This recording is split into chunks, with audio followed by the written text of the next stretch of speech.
하나님 말씀은 출애굽기 20장 4절부터 6절까지 봅니다.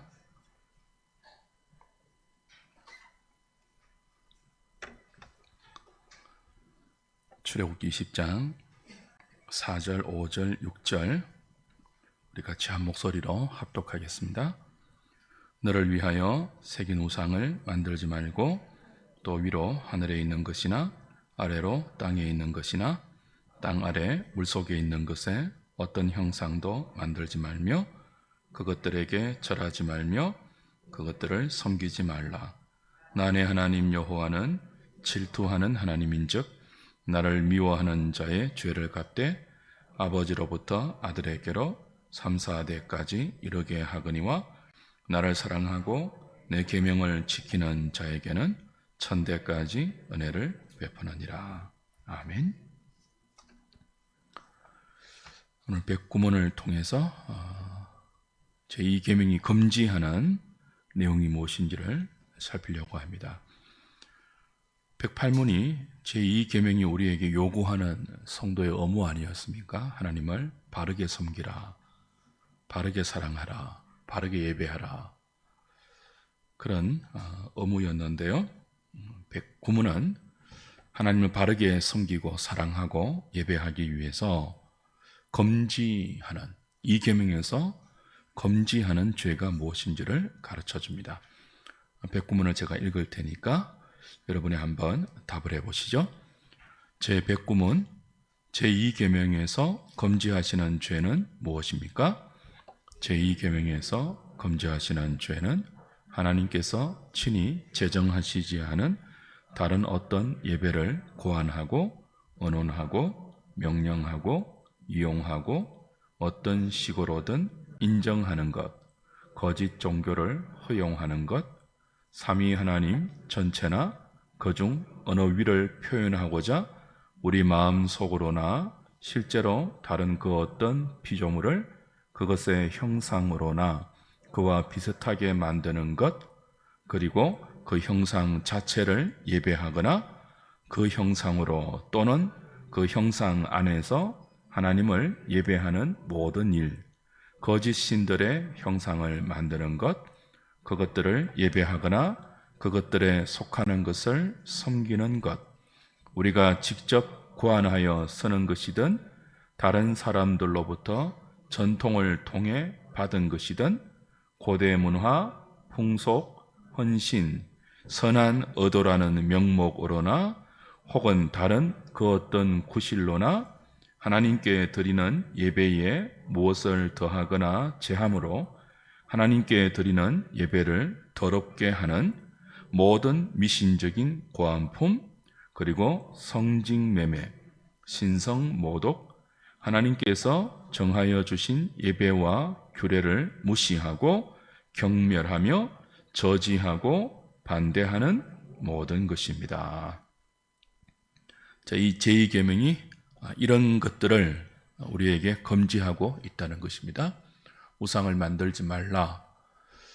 하늘에 있는 것이나 땅 아래에 있는 것이나 물속에 있는 어떤 피조물의 형상이라도 만들어서 절하거나 섬기지 말라는 이 계명 안에 바른 예배, 바른 섬김, 바른 하나님 사랑을 위해서 금지하는 내용이 이토록 구체적으로 많이 상세하게 가르쳐지고 있습니다. 그것들이 무엇인지 하나씩 조금 살펴보죠. 해설 봅니다. 제2계명은 하나님께서 말씀으로 제정해 주신 예배의 규례대로 하나님을 섬기고 예배할 것을 요구했죠. 우리 108문에서 그거 확인했습니다. 만약 우리가 하나님께서 친히 가르쳐 주신 참된 예배의 원리와 규정을 받고 준수하고 지키려고 한다면 그걸 인정하고, 그죠? 하나님께서 말씀으로 너희들이 나를 사랑할 때, 나를 섬길 때, 나를 예배할 때 너희들 마음대로 하지 말고 너희들 좋은 대로 하지 말고 내가 가르쳐 준 대로 하라 하는 이 친히 제정해 주신 예배의 규정들, 방식들, 원리들, 내용들, 하나님 사랑하는 방식이라고 말할 수 있어요. 그것들을 너희들이 인정해서 받아들인다면 또 준수하고 그죠? 그걸 지키고 그대로 하나님을 예배하고 섬기고 사랑하는 것을 유지하고 지키려고 한다면 가장 먼저 부정적으로 하나님이 가르쳐주지 않는, 제정해 주시지 않는 다른 예배를 고안해서는 안 된다고 하죠. 다른 예배를 위해서 언론해서도 안 되고요. 그리고 그렇게 고안된 예배를 명령하거나 이용해서도 안 된다는 것입니다. 한마디로 하나님께서 가르쳐 주신 예배의 원리, 방법, 내용, 방식 말고 다른 것들을 고안하는 것을 금지하고 있습니다. 이 하나님께서 정해주신 예배의 원리 참 재미없다, 이거 딱딱하다. 뭔가 우리의 마음을 더 고양시키고 사람들을 더 집중하게 만들 수 있는 그런 어떤 요소들이 가미되면 좋겠다라고 머리를 맞대고 고안하지 말라는 거예요. 다른 예배를 고안하지 말라는 거예요. 말씀 외에, 말씀에서 가르쳐 주신 그 예배의 원리가 아닌 청중들을 위해서 사람들이 더 좋아하는 예배를 디자인하지 말라는 거예요. 그 디자인을 위해서 서로 온온해서 고안하지 말라는 거예요. 그리고 그렇게 해서 고안된 예배를 명령하지 말라는 거죠. 설령 명령된다 할지라도 이용하지 말라고 하죠.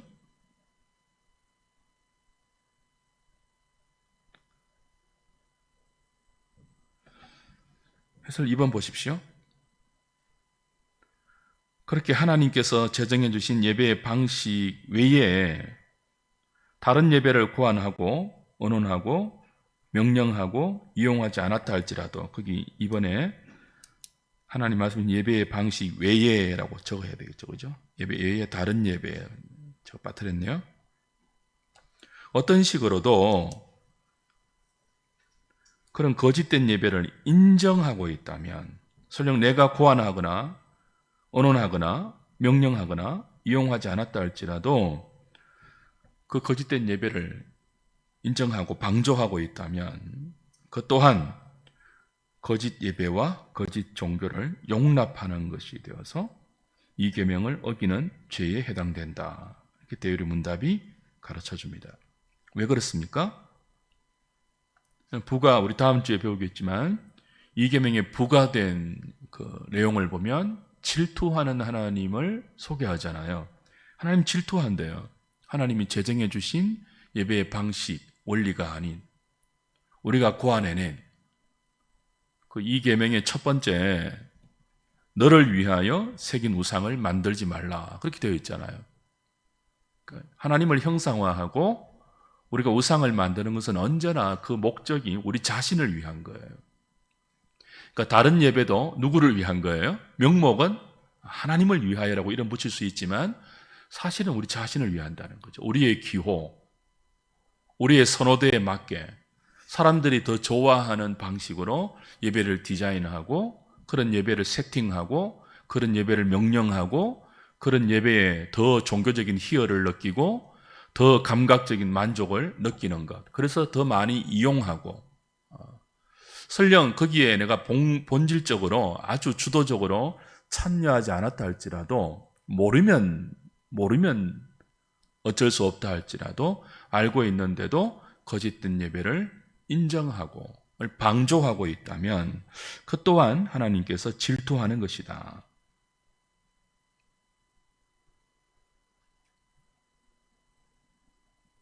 생각해 보십시오. 당연한 원리 아닙니까? 하나님을 예배한다는 것은 하나님을 사랑하는 것이잖아요. 1계명이 나 외에 다른 신을 섬기지 말라는 것은 나만 사랑하라는 요구였잖아요. 나만 사랑하라는 요구를 다른 말로 하면 나만 예배하라 그렇게 말할 수 있거든요. 2계명은 뭐예요? 나만 사랑할 때 그 사랑하는 방식이에요.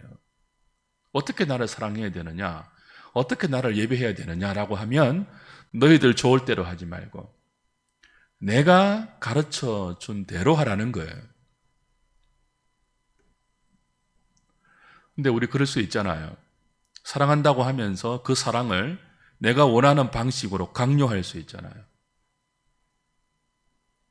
그게 이제 하나님이 제정해 주시 않는 원리로 하나님을 섬기는 방식을 우리가 고안하고 언론에서 세팅하고 그걸 예배라는 이름으로, 섬김이라는 이름으로 하나님께 의식으로 드리는 거잖아요. 그럼 우리 자신을 위한 거라는 거죠.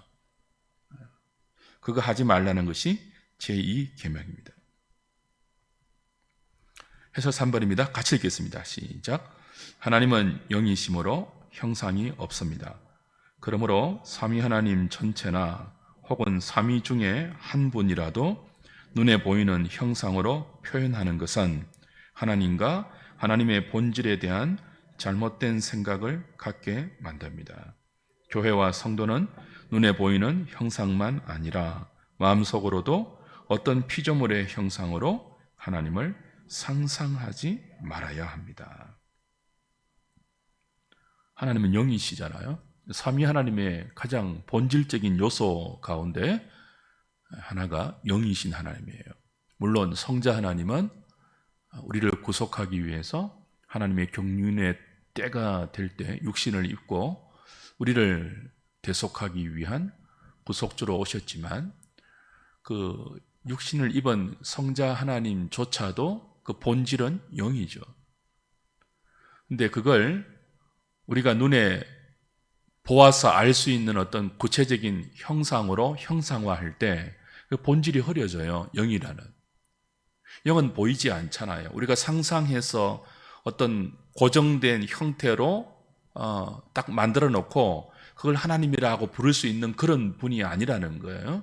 그렇게 제한시키거나 우리의 감각과 우리의 경험에 우리의 시선에 우리의 이 인생 테두리 안에서 눈에 보고 귀에 듣고 손에 만지고 살아오면서 경험했던 인생의 그 경험으로 하나님을 재단하거나 또 제한할 수 있는 그런 분이 아니에요. 형상화한다는 것은 우리가 경험한 테두리 안에서 하나님을 고착시키는 것이거든요. 예수님이 육신을 입었어요. 그 당시의 사람들은 예수님을 자기 눈으로 보았겠죠. 그러나 육신을 입은 예수님을 우리 눈으로 보는 그것이 성자 하나님의 본질 전부가 아니잖아요. 근데 그걸 그림으로 만들어 놓고 형상으로 만들어 놓고 이것이 예수님입니다라고 말하는 순간 그 육신 가운데 함께 연합하고 있는 신성의 거대함, 신성의 거룩함, 신성의 존귀함을 놓치고 눈에 보이는 형상 그것만이 예수 그리스도의 형상 전부인 줄로 왜곡할 수 있다는 거예요. 그래서 형상화는 엄히 금지되어 있는 거죠. 그 우리를 위한 거예요. 그래서 삼위 중에 어떤 한 분이라도 그렇죠? 눈에 보이는 형상으로 표현하지 말라. 심지어 뭐죠? 겉으로 형상을 만들지 않는다 할지라도 마음속으로 상상도 하지 말라. 그렇게 말해요. 그러니까 기도할 때 예수님 이름으로 기도할 때 주여라고 부르면서 혹은 아버지라고 부르면서 혹은 성령님이라고 부르면서 마음속에 예수님에 대한 어떤 이미지, 형상, 그걸 상상하지 말라는 거예요. 말씀해 주신 그 말씀의 내용대로 믿음으로 주님을 부르고 주님께 나아가는 거지 그걸 어떤 우리의 경험이나 우리의 어떤 이미지 속으로 끌고 와서 그분을 상상하면서 기도하는 것조차도 이 계명은 금하고 있습니다. 마음속으로도 어떤 피조물의 형상으로 하나님을 상상하지 말라. 이 계명은 우리에게 가르쳐 줍니다. 4번 보십시오. 특별히 그림, 그죠? 성화.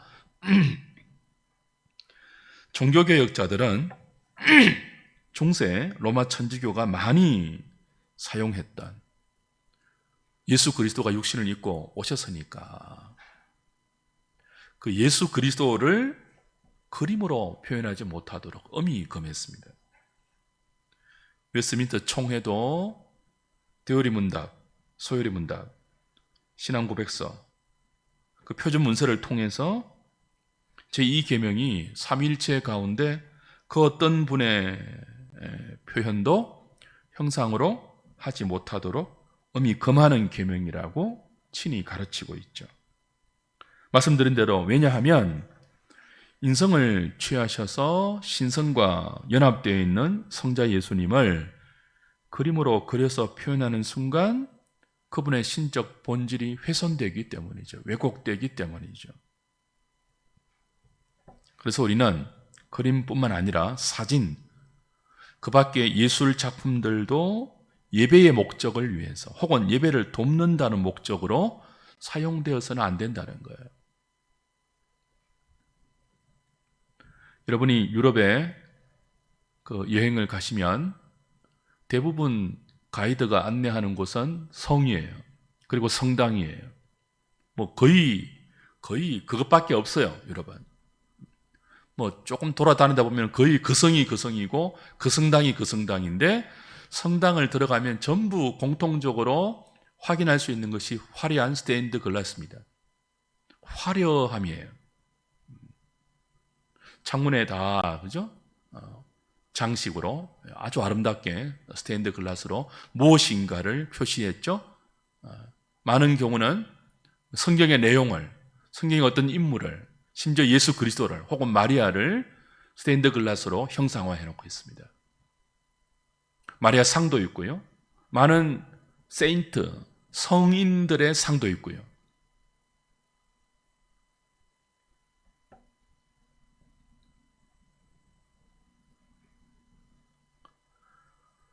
그러면서 그들은 어떤 논리를 내세웠는가 하면, 당시에 글자를 모르는 교인들이 많이 있었으니까 사실 성경 자체를 보지 못하도록 막았잖아요, 중세 로마 천주교가. 그래서 성경의 내용을 그림으로 표현해서 가르쳐 준다는 명목으로 많은 성화들을 그렸죠. 성 베드로 성당이라든지 대부분의 성당에 얼마나 유명한 미술가들이 동원되어서 그 성경의 내용을 그림으로 그렸습니까? 천지창조라든지 예수 그리스도의 12 제자들이 성만찬을 마지막 6월절 식사를 하는 장면이라든지 유명한 그림들 많잖아요. 그게 전부 성당 안에 있었잖아요, 그림으로. 그리고 명목은요, 성도들을 가르치는 도구다, 그렇게 명목을 했고, 그걸 이름 붙이기를 평신도를 위한 책, 그렇게 이름 붙였습니다. 성당에 있는, 벽면에 있는, 유리창에 있는 많은 그림들을 평신도를 위한 책, 그러고는 뭐예요? 정작 성경은 못 읽게 했다고요. 전부 형상화한 거죠. 근데 하나님은 당신을 우리에게 가르쳐 주시고 알려주시고 계시하실 때 그림으로, 형상으로 계시하지 않았습니다. 쇠마 이스라엘이라고 하면서 언제나 당신의 말씀으로 당신의 어떠함을, 당신의 뜻을, 그리고 하나님의 하나님 되심을, 성도가 어떻게 살아야 하는지를 전부 말씀으로 계시해 주셨죠. 조금 더 양보하면, 이번에 우리 그 성막론 김경열 교수 세미나 할 때 이런 말이 나왔어요. 하나님은 형상을 통해서 우리에게 당신을 계시하지 않고, 조금 더 양보하면 현상을 통해서 계시하신다. 시내산에 강림하실 때 형상으로 강림하지 않았잖아요. 현상으로, 빽빽한 구름으로, 뇌선과 우레 같은 이 신적인 현상으로. 근데 그조차도 뭐예요? 우리가 엄히 조심해야 되는 거죠. 언제나 그 현상이 하나님의 임재라고 동일한 어떤 것으로는 임하지 않았잖아요. 그런 현상만을 추구해서는 또 신비주의로 갈 수 있잖아요. 그래서 언제나 하나님은 당신 되심, 하나님의 하나님 되심을 우리에게 계시할 때는 언제나 말씀으로 하셨다고요. 들으라 그러시면서 말씀으로 계시해 주셨죠. 근데 이 말씀을 막아놓고 그림을 그려서 무엇으로 이름 붙였다고요? 평신도를 위한 책이라고 붙였으니까 그거 안 된다는 거죠.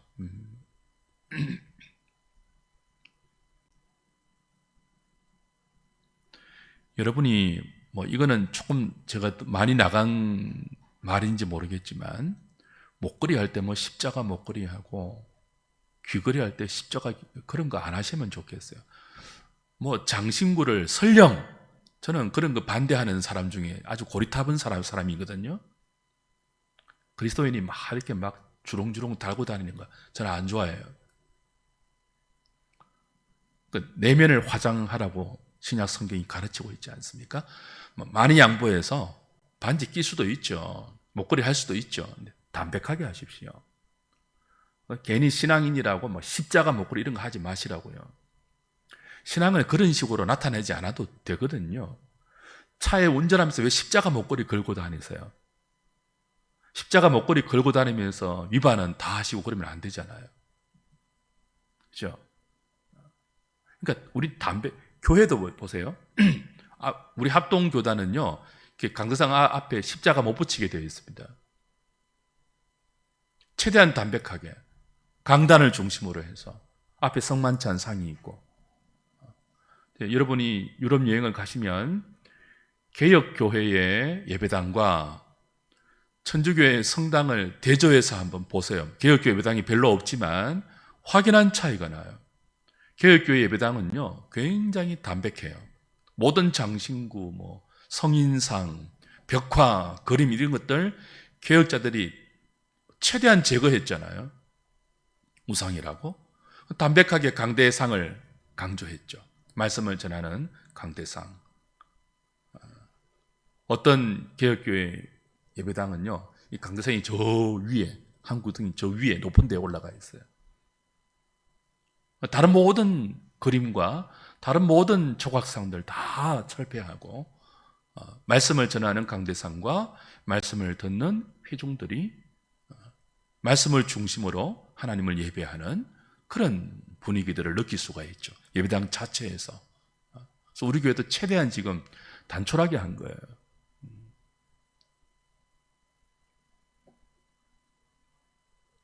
5번 보십시오. 한편 제2계명은 우리 자신이 고안했든지 전통에 의해 다른 사람에게 받았든지 고대 제도나 풍속, 경건, 선한 의도나 다른 구실로 하나님이 명하지 않는 요소를 예배에 추가하거나 삭감하는 것을 금하고 있습니다. 그래서 주문, 부적, 성자의 유물, 성수, 성직 매매 이런 것들은 아무리 좋은 의도로 고안되었다 할지라도 미신에 불과하죠. 아니 목사님 무슨 주문이 있습니까? 무슨 부적이 있습니까? 근데 그럴 수 있잖아요. 주기도문을 5번 예배 시간에 외운다고 칩시다. 예배 요소 가운데. 그 주기도문을 신앙 고백으로 하는 것이 아니라 주문일 경우가 많거든요. 공적인 예배가 아니고 개인의 신앙 경건을 위해서도 주기도문을 기도의 골자로, 기도의 교과서로 삼아서 우리의 기도를 그렇게 하나님께 올려 드려야 되잖아요. 근데 그게 아니고 주기도문 자체를 100번 암송하는 것으로 기도 시간을 때운다면 그 기도는 부적이죠. 주문이죠. 실제로 그런 분이 있거든요. 그런 모임도 있습니다. 기도한다고 같이 모이는데 뭐예요? 같이 주기도문을 무수히 암송해요. 반복해서. 그리고 에스타시 가운데로 들어가려고 해요. 그거 주문 아닙니까? 수리수리 마수리하고 뭐가 달라요?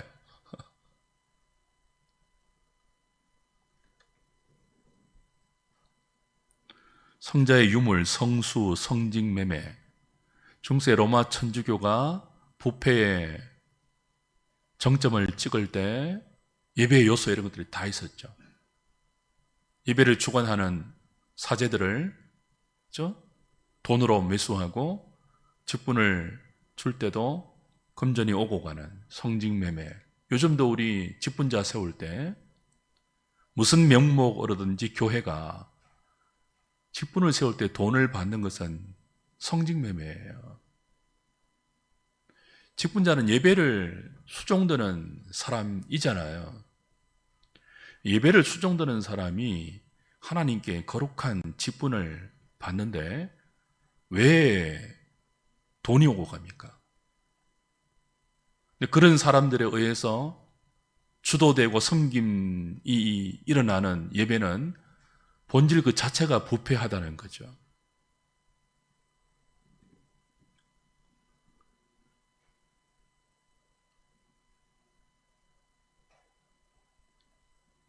이제 제가 하늘의 교회 온 25년째 아닙니까? 임직자를 세우는데 돈을 일제를 안 받았잖아요. 근데 그전에는 이제 관례적으로 다 뭐 돈을 헌금으로 내었잖아요. 근데 예전에 자신이 직분을 받을 때 돈을 내 경험이 있는 분들이 이제 항의하는 거예요. 조금 이렇게, 나는 뭐 장로되고 권사되고 집사될 때 돈을 냈는데 왜 지금 받는 분들은 오히려 교회가 돈을 댑니까? 우리 교회는 임시시간에 교회가 예산을 다 채정해서 교회 돈을 다 내지 않습니까? 근데 이런 것들은 이제 철저하게 개혁되어야 하는 거예요. 왜 직분을 세우는데 돈을 요구합니까? 말이 되는 것입니까? 교회의 타락은요, 직분의 타락에서 와요. 정말 교회를 섬기는 일꾼을 뽑기 위해서 중직자, 직분자를 선출하는 것이 아니라 뭐 교회를 건축한다든지 교회가 돈이 필요할 때 막 왕창 뽑아가지고 임직 헌금 다 하게 만들어서 재정을 충당하는 것, 정말 위험한 우상숭배, 성직 매매, 신성 모독 아닙니까? 그런 분들이 주도하는 예배가 어떻게 하나님이 기뻐 받으시는 향기로운 예배가 될 수 있겠습니까? 그래서 성직 매매는요, 정말 한국 교회가 개혁해야 할, 고쳐야 할 뿌리 깊은 부패의 한 요소입니다.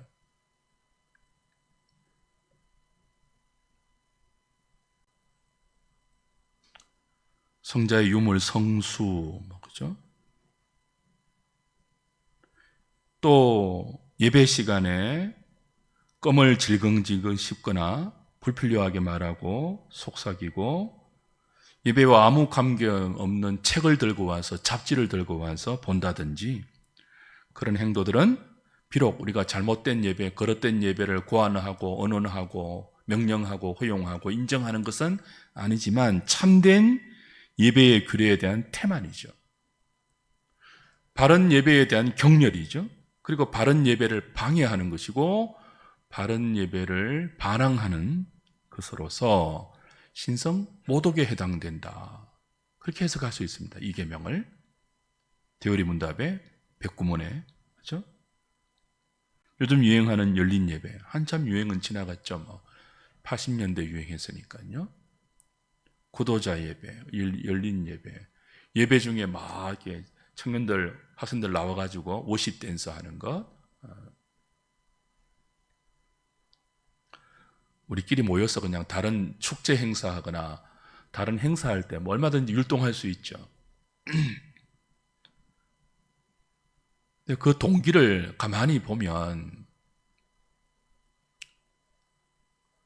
자기 자신을 위한 것일 수 있잖아요. 우리가 즐기고 만끽하고 우리의 분위기를 촉진하기 위해서 우리가 더 잘 감각적으로 느끼기 위해서 그런 거 도입할 수 있잖아요.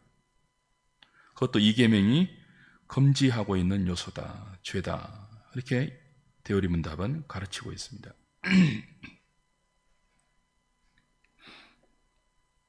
예배에 대한 우리의 태도와 자세를 좀 돌아볼 필요가 있습니다.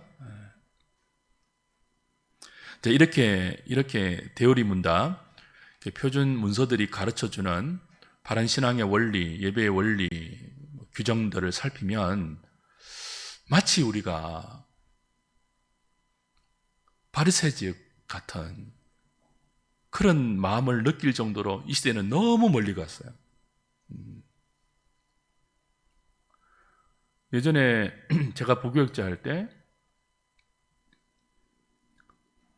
그 찬양을 보통 보편교회는 보통 이렇게 찬양을 막 이렇게 손을 들고 찬양하고 많이 하잖아요. 복음성 부르고. 그때 이제 나이 많은 장로님들 이렇게 눈을 쭉 감고 이렇게 계셨거든요. 그때 아무것도 모르는 우리 젊은이들은 저 노인네들, 은혜를 모르는 사람들, 바리새인 같은 분들 그렇게 생각을 했거든요. 근데 그게 아니에요. 그게 전부가 아니죠. 왜 예배드리면 반드시 눈을 감아야 되죠? 왜 찬양을 드리면 반드시 손을 들어야 되죠? 예배 인도자가 왜 그걸 강요해야 되죠? 그걸 뭐 성경적인 어떤 요소들을 떠나서 어른들은 불편할 수 있잖아요. 그죠?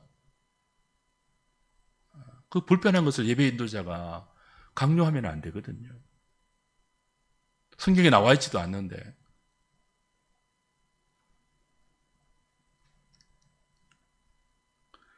그때 이제 꼭 이제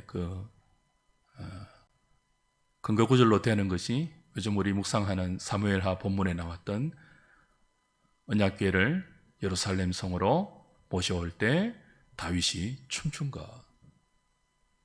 우리 예배도 그렇게 춤추는 요소가 있어야 한다고. 그 예배 아니잖아요. 그냥 언약궤 모셔오는 기쁨이었잖아요. 그 기쁨은 얼마든지 춤으로 표시할 수 있죠. 근데 그걸 하나의 원리로 규정해서 공동체 전체가 하나님을 예배할 때 모든 교인들이 추구해야 하는 예배의 모범으로 제시해서는 안 되는 거잖아요.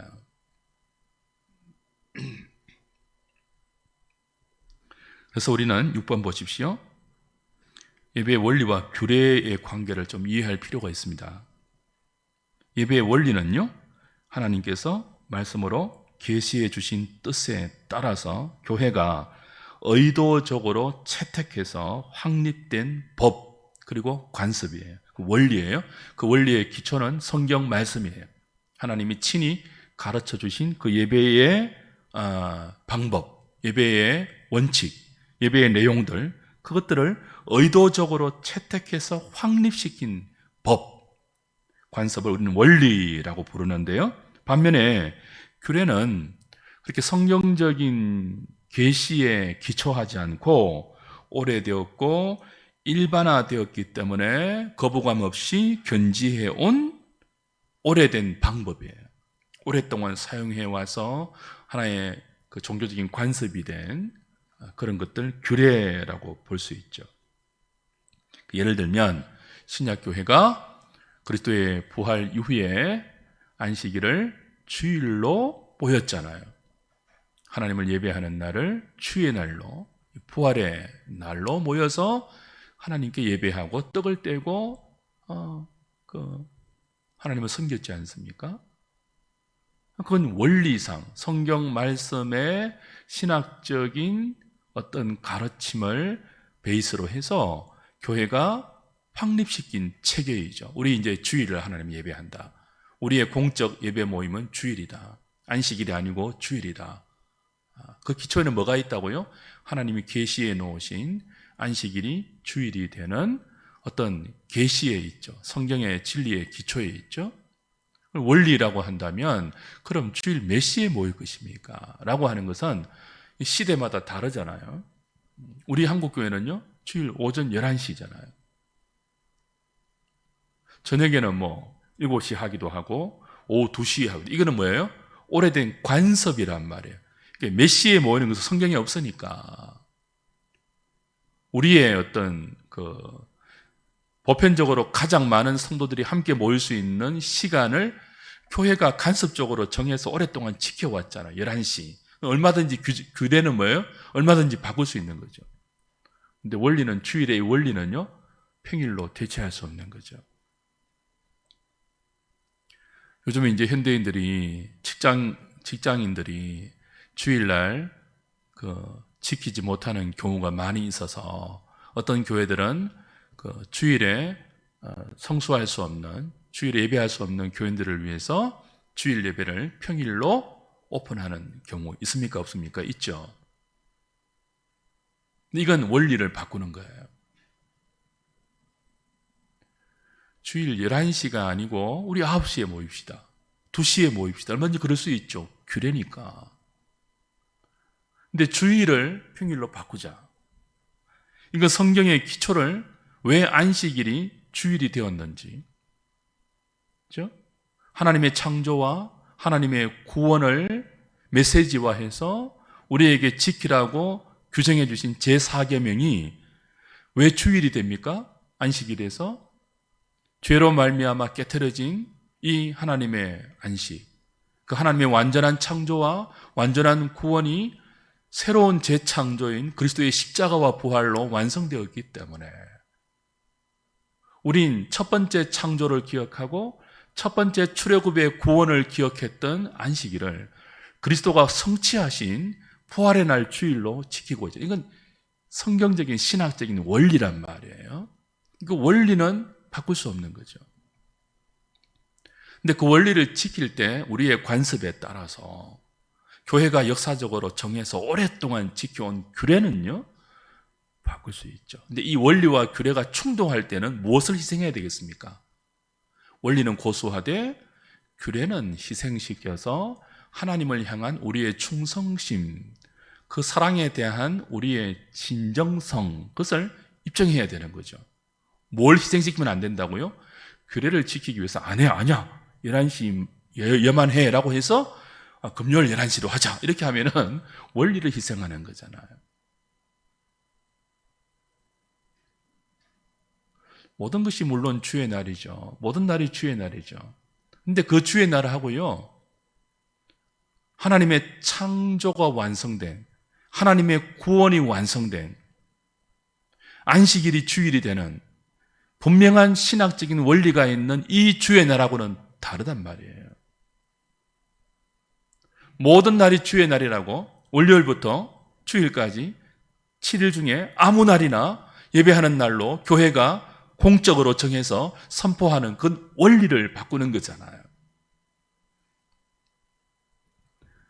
그렇게 하지 말라 하는 것이 이 계명, 자기를 위해서 우상을 새기거나 형상을 만들지 말라는 이 계명에도 포함될 수 있고 적용될 수 있다고 대리문답은 가르치고 있습니다. 자, 7번 같이 읽겠습니다. 진실하다면 어떤 형식의 예배라도 상관없다고 말하는 사람들이 있습니다. 그러나 하나님께서 우리에게 요구하시는 것은 단순한 경건이나 선한 의도가 아니라 바르게 하나님을 예배하고 섬기는 것입니다. 하나님께서 형상을 만들지 말라고 하신 이유는 우리가 하나님의 형상이기 때문입니다. 하나님은 당신을 나타내실 때 형상을 통해서가 아니라 하나님의 형상으로 지으신 자기 백성과 그들이 드리는 바른 예배와 하나님을 닮아가는 우리의 삶을 통해서 나타내십니다.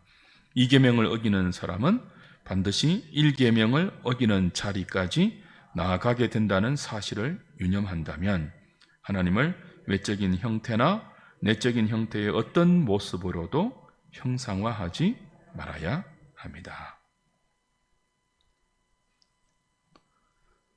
우리가 형상을 만들고 다른 어떤 예배를 고안하는 것이 참 우리 진실된 동기라고, 하나님 우리 동기 아시지 않습니까? 이게 거릇된 동기가 아니라 참된 동기라고, 선한 동기라고 말하면서 원리를 바꾸려고 하는 것은 하나님이 인정하지 않습니다. 동기가 선하다고 하나님 다 인정하시는 거 아니죠. 하나님은 우리의 선한 동기보다 더 중요하게 바른 예배, 선한 동기로 하나님을 바르게 섬기고 바르게 예배하고 바르게 사랑하는 것을 요구하십니다. 왜 형상을 만들지 말라고 하십니까? 우리가 하나님의 형상이기 때문에 그래요. 하나님이 어떤 분입니까? 라고 물을 때 세상이 어떤 보이는 형상으로 제시할 것이 아니라 우리가 하나님의 형상임을 보여야 되죠. 당신 나와 같이 그렇게 오래 사귀면서도, 내 주변에 그렇게 나와 같이 오래 같이 살면서도 나를 통해서 하나님 보지 못했냐고. 보이지 않는 하나님이 보이는 나를 통해서 당신을 나타내시고 설명하고 있는데 나를 통해서 보지 못했냐고. 그래야 되는 거지. 그런 삶을 안 사고 뭐예요? 어떤 종교적인 그죠? 어떤 퍼포먼스나 어떤 눈에 보이는 그 어떤 형상을 통해서 하나님을 설명하려고 하고 우리가 믿는 신앙을 입증하려고 하는 것은 다 우상이에요.